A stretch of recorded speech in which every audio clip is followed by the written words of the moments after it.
नमस्कार दोस्तों और स्वागत है आप सभी का करंट अफेयर अपडेटेड के इस यूट्यूब चैनल पर, जहां पर आज हम डिस्कस करने वाले हैं 24 एंड 25 अगस्त 2021 के इम्पॉर्टेंट इवेंट्स के बारे में। चलिए लेक्चर की शुरू।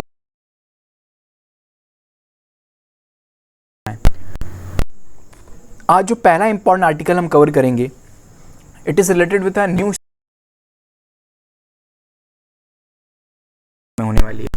फिर हम डिस्कस करेंगे हीट वेव्स के बारे में। उसके बाद डिस्कशन होगा एक्सरसाइज कोंकण 2021 के बारे में। फिर हम डिस्कस करने वाले हैं जन शिक्षण संस्थान के बारे में। उसके बाद हम डिस्कस करेंगे शीर वैली के बारे में। और उसके बाद अगला इंपॉर्टेंट आर्टिकल होगा जिम कॉर्बेट नेशनल पार्क के बारे में। और लास्ट आर्टिकल आज का हमारा होने वाला है चकमास एंड हजोंग्स के बारे में।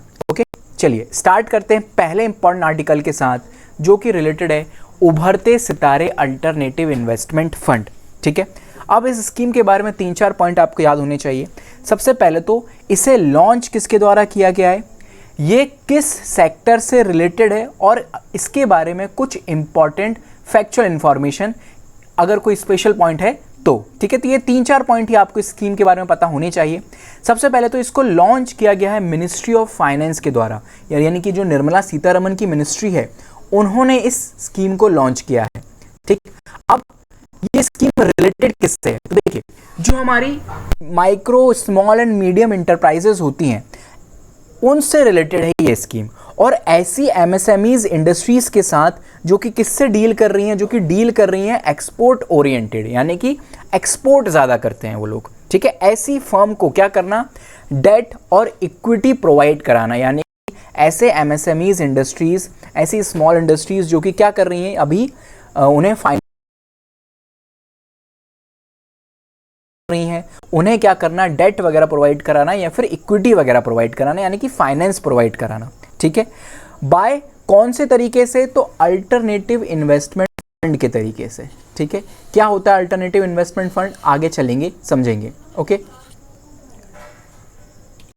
चलिए अल्टरनेटिव इन्वेस्टमेंट फंड क्या होता है, तो अल्टरनेटिव इन्वेस्टमेंट फंड एक, आप समझ लीजिए, प्राइवेट पूल होता है। ठीक है, यहाँ पर क्या एक तरीका तो है कि गवर्नमेंट खुद से ही फंड वगैरह प्रोवाइड करा दे। ठीक है, लेकिन ये है अल्टरनेटिव इन्वेस्टमेंट फंड। इसमें क्या होता है, प्राइवेट इन्वेस्टिगेटर्स जो प्राइवेट इन्वेस्टर्स जो होते हैं, वो क्या करते हैं, वो यहाँ पर फंड प्रोवाइड करते हैं। ठीक है, वो या तो इंडियन हो सकते हैं या फिर फॉरेनर्स भी हो सकते हैं, दोनों ही यहाँ पर फंड वगैरह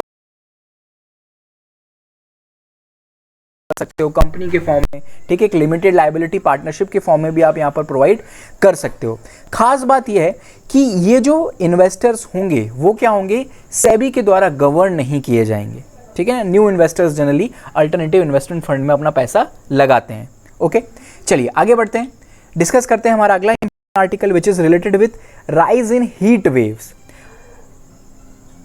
इस साल,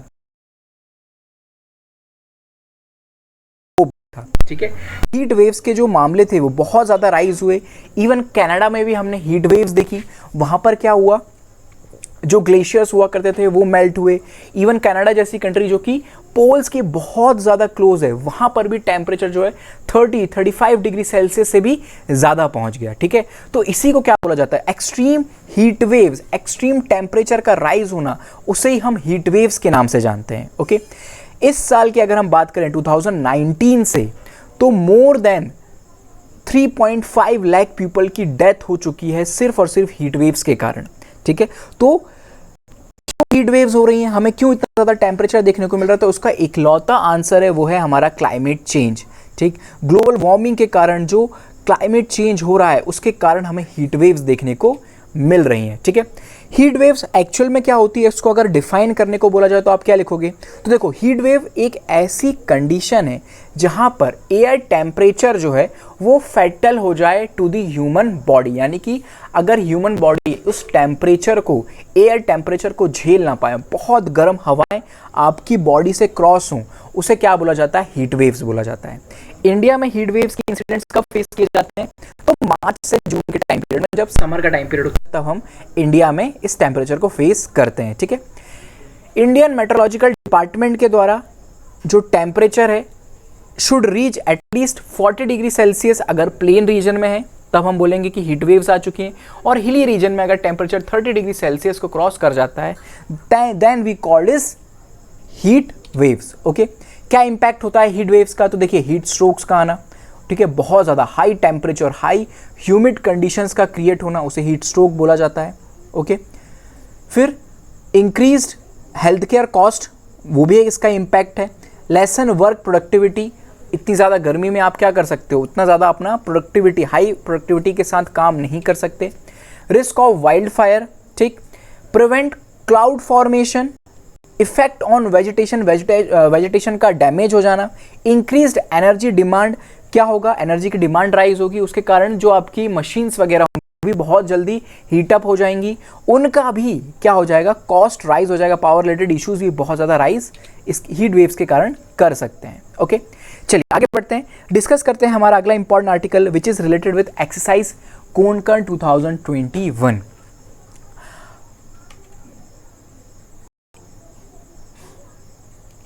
एक्सरसाइज कोनकण क्या है? देखिए, तो ये एक नेवल एक्सरसाइज है। सबसे पहले तो आपको याद रखना है नेवल एक्सरसाइज है। कौन सी दो कंट्रीज के बीच में की जाती है? तो India and British royal navy.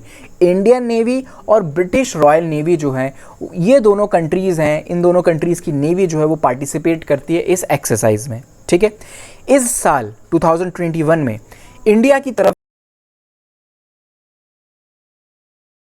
Exercise में याद रखिएगा कि कौन सा आईएनएस, ठीक है, पार्टिसिपेट करेगा इस साल की एक्सरसाइज कोनकण में। ठीक है, ब्रिटेन की तरफ से HMS वेस्टमिंस्टर ये पार्टिसिपेट करने वाला है। ओके, कहाँ पर होने वाली है ये एक्सरसाइज? तो इंग्लिश चैनल पर होने वाली है। ठीक है, इंग्लिश चैनल आपको पता होना चाहिए कि इंग्लिश चैनल कहाँ पर लोकेटेड है। ठीक है, तो इंग्लिश चैनल जो है वो ग्रेट ब्रिटेन और फ्रांस के बीच में लोकेटेड है। ठीक है, जो बीच की जो सी है उसे ही इंग्लिश चैनल के नाम से जाना जाता है। ठीक, इस एक्सरसाइज के बारे में अगर थोड़ा सा और डिस्कस करें तो ये एक्सरसाइज फर्स्ट टाइम स्टार्ट की गई थी 2004 में। First time started in 2004। उसके बाद से hosted in rotation by both the navies. ठीक है, रोटेशन में होती है, एक साल हमारे यहाँ पर होगी, एक साल उनके यहाँ पर होगी। ठीक है, हर साल इसको हेल्ड किया जाता है। ठीक, और भी एक्सरसाइज हैं जो कि ब्रिटेन और इंडिया के बीच में कराई जाती हैं। उनमें से बहुत फेमस एक है इंद्रधनुष, जो कि एयरफोर्स की एक्सरसाइज है। ठीक, एक्सरसाइज इंद्रधनुष, एयरफोर्स, इंडिया की एयरफोर्स और ब्रिटिश की एयरफोर्स इसमें पार्टिसिपेट करती हैं। और एक है अजय वॉरियर, ये हमारी जॉइंट मिलिट्री एक्सरसाइज है जो कि हम किसके साथ करते हैं? ब्रिटेन के साथ करते हैं। ठीक है, तो तीनों एक्सरसाइज जो कि ब्रिटेन के साथ होती हैं उसको आप याद रख लीजिए। ठीक है, कोनकण एक्सरसाइज नेवल एक्सरसाइज है, ब्रिटिश के साथ होती है। इंद्रधनुष एयर एक्सरसाइज है, ब्रिटेन के साथ होती है। अजय वॉरियर मिलिट्री एक्सरसाइज है, ब्रिटेन के साथ होती है। ठीक है, आगे बढ़ते हैं। अब INS तबार के बारे में डिस्कस कर लेते हैं। INS तबार जो है ये 3rd तलवार क्लास फ्रिगेट है इंडियन नेवी का। ठीक है, इसे कमीशन किया गया था 2004 में। कहाँ पर? तो रशिया के द्वारा। ठीक है, this worship can handle air और सरफेस और सब सरफेस मिशन एंड डिफेंडर। ठीक है, सभी तरीके के सरफेस पर भी, एयर मिशंस भी, सब सरफेस मिशंस को भी ये जो हमारा INS है वो बहुत अच्छी तरीके से हैंडल कर सकता है। The Talwar class frigate of Indian navy has been build in Russia under an Indo Russian joint production. ठीक है, तलवार क्लास सबमरीन जितनी भी हैं इंडिया की वो कहाँ पर बिल्ड होती हैं? तो आपको याद रखना है वो बिल्ड होती हैं रशिया में। ठीक है, रशिया हमारी हेल्प करता है इन्हें बिल्ड करने में। ठीक है, तलवार क्लास गाइडेड मिसाइल फ्रिगेट जो है वो modified Krivak 3rd class frigate from Russia. Other frigate class हैं INS तेज, तरकश, त्रिखंड, तलवार एंड त्रिशूल। ठीक है, ये हमारे फ्रिगेट हैं इंडियन आर्मी में जो करंटली काम कर रहे हैं। ओके, अक्टूबर 2016 में इंडिया और रशिया ने एक एग्रीमेंट साइन किया था जहां पर हमने त्रिवक और तलवार इन दोनों को परचेज किया था रशिया से। ठीक है, चलिए आगे बढ़ते हैं। जो फर्स्ट 2 फ्रिगेट हैं उनको बिल्ड किया जाता है यांतर शिपयार्ड जो कि कहाँ पर है? रशिया में है। और उसके बाद के जो हैं, ठीक है, तलवार एंड त्रिशूल जो फ्रिगेट हैं इनको बिल्ड किया जाता है गोवा शिपयार्ड लिमिटेड। ठीक, इससे रिलेटेड क्वेश्चन पूछा गया था UPSC CAPF में। चलिए आगे बढ़ते हैं, डिस्कस करते हैं हमारा अगला important article which is related with जन शिक्षण संस्थान। ठीक, जन शिक्षण संस्थान किससे रिलेटेड है? तो हाई स्पीड इंटरनेट से रिलेटेड है। High speed internet in mainly in tribal areas, ठीक है, जो रिमोट ट्राइबल एरियाज होते हैं ना, वहां पर फिलहाल के लिए किया जा रहा है, तो केरला में, ओके, केरला में इसको फिलहाल के लिए इस मिशन को ऑपरेट, जी, हाई स्पीड इंटरनेट को प्रोवाइड किया जाएगा लॉन्ग डिस्टेंस वाईफाई टेक्नोलॉजी की मदद से, ओके। मकसद क्या होने वाला है इसका, तो देखिए अभी हाल फिलहाल के दिनों में skill development in rural areas करना, ओके, क्योंकि बहुत सारी चीज़ें अब ऑनलाइन आ गई हैं कोविड के कारण, क्लासेस वगैरह, आपके स्कूल कॉलेजेस वगैरह सभी ऑनलाइन ही लग रहे हैं, ठीक है। तो इसकी मदद से क्या करना, skill development program rural areas में चलाना, ठीक। इस स्कीम को पहले बोला जाता था श्रमिक विद्यापीठ, ठीक। कब से इम्प्लीमेंट कराई जा रही है, तो 1967 से इसको इम्प्लीमेंट कराया जा रहा है एनजीओज़ की मदद से, ओके। ऑब्जेक्टिव क्या है मैं आपको बता चुका हूँ, ट्रेनिंग वगैरह, स्किल्ड वगैरह डेवलप करना, ठीक, नेशनल वैल्यूज़ को प्रमोट करना, ओके, नेशनल प्रोग्राम्स वगैरह को प्रमोट करना, self employment, facilitate financial support, ठीक है, लोन्स वगैरह प्रोवाइड करना, तो ये सारे ऑब्जेक्टिव हैं इस स्कीम के, ठीक।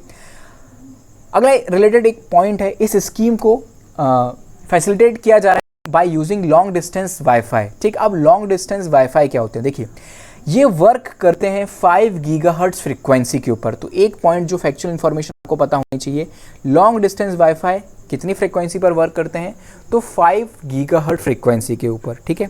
यहाँ पर क्या किया जाता है, 5 टावर्स को स्टैब्लिश किया जाता है, ठीक है, छोटे छोटे टावर्स वगैरह बनाए जाते हैं जिनकी मदद से 100 Mbps इंटरनेट को अवेलेबल कराया जा सकता है, ओके। और लॉन्ग डिस्टेंस वाईफाई की टेक्नोलॉजी से आप क्या कर सकते हो, हाई इंटरनेट को प्रोवाइड कर सकते हो 100 किलोमीटर्स तक, ठीक है। अभी कोई चीज को ट्रांसमिट किया जाता है तो कुछ ना कुछ लॉस हो जाता है, एनर्जी जो है हमारी लॉस हो जाती है, लेकिन provide long distance wifi, okay. चलिए आगे बढ़ते हैं, डिस्कस करते हैं हमारा अगला important article that is related with Shri Narayan गुरु। श्री नारायण गुरु क्यों न्यूज़ में आए, तो ये न्यूज़ में इसलिए आए हैं क्योंकि 167th बर्थ एनिवर्सरी हम सेलिब्रेट कर रहे हैं श्री नारायण गुरु की। श्री नारायण गुरु कौन थे, इनके बारे में जानना बहुत ज़रूरी है हमारे लिए। तो ये जो है एक कैटलिस्ट और लीडर हुआ करते थे, ठीक। एक तरीके से इन्होंने काम किया था ऑपरेसिव कास्ट सिस्टम के अगेंस्ट। इनका जन्म हुआ था 1859 में, ठीक। कहाँ पर, केरला में, त्रिवेंद्रपुरम के पास में एक विलेज हुआ करता था, वहाँ पर इनका जन्म हुआ था। ये एक इजावा कास्ट से बिलोंग करते थे, which was suppose to be a so called low caste, ठीक है। एक लो क्लास सोसाइटी, एक कास्ट समझी जाती थी जिस कास्ट में इन्होंने जन्म लिया था, तो उसी कारण इन्हें so called upper class society के जो मेंबर्स हुआ करते थे उनसे डिस्क्रिमिनेशन फेस्ड करना पड़ा, ओके। इसी से प्रभावित होकर इन्होंने बहुत ज़्यादा काम किया towards advocated social equality, education and spiritual enlightenment, ठीक है। इनका मकसद था कि एक कास्टलेस सोसाइटी को इस्टेब्लिश किया जाए, ठीक। क्या कंट्रीब्यूशन रहा इनका, तो 1 caste 1 religion 1 God for all, ये स्लोगन ये दिया करते थे, ठीक है। उरु जाति, उरु मथम, उरु देवम, उरु मनुष्यानु, ठीक है। तो ये स्लोगन इनके द्वारा दिया गया था, काफ़ी फेमस स्लोगन था, ठीक। इन 1988 नारायण गुरु इन्होंने क्या किया था, first temple of Lord Shiva बनाया था, वॉज ऑर्डिनेटेड बाय नॉन ब्राह्मण, ठीक है। एक नॉन ब्राह्मण के द्वारा एक टेम्पल को कंस्ट्रक्ट किया गया था फर्स्ट टाइम लॉर्ड शिवा का, ठीक है। कहाँ पर किया गया था, तो केरला में ही इन्होंने अपने ही विलेज में किया था, ठीक। इसके साथ साथ एंटी कास्ट रेवोल्यूशन, ठीक है, एंटी और उसके साथ साथ अपर क्लास ब्राह्मण जो कम्युनिटीज़ हुआ करती थी उसके अगेंस्ट भी इन्होंने मूवमेंट्स वगैरह चलाए, ठीक। इसके बाद इन्होंने इस्टेब्लिश किया था श्री नारायण धर्म परिप्लायना युगम को, ठीक। कब इस्टेब्लिश किया था, तो 1903 में इस्टेब्लिश किया गया था। और भी टेम्पल्स वगैरह इन्होंने इस्टेब्लिश किए थे। एक जो मान्यता हुआ करती थी कि टेम्पल्स वगैरह को सिर्फ और सिर्फ ब्राह्मण क्लास के लोग ही इस्टेब्लिश कर सकते हैं या उसके पुरोहित हो सकते हैं, उस मान्यता को इन्होंने क्या किया था, पूरी तरीके से डिमोलिश करने की कोशिश की थी, ठीक है। इन्होंने टोटल 40 से भी ज़्यादा टेम्पल्स को सेटअप किया, ओके। चलिए आगे बढ़ते हैं, डिस्कस कर लेते हैं हमारा अगला इंपॉर्टेंट आर्टिकल। अब जो आर्टिकल हम डिस्कस करेंगे वो है लोकेशंस इन न्यूज़, ठीक है। इनकी लोकेशंस काफ़ी ज़्यादा रिसेंटली न्यूज़ में रही है। उनमें से फर्स्ट लोकेशन, तो ये इंडिया में नहीं है, ये अफगानिस्तान में, नॉर्थ नदर्न सेंट्रल जो अफगानिस्तान वाला रीजन है, ठीक है, नियर हिंदुकुश माउंटेन रेंज, वहां पर ये वैली लाई करती है। पंचशीर रिवर जो है इस वैली से क्रॉस होती है।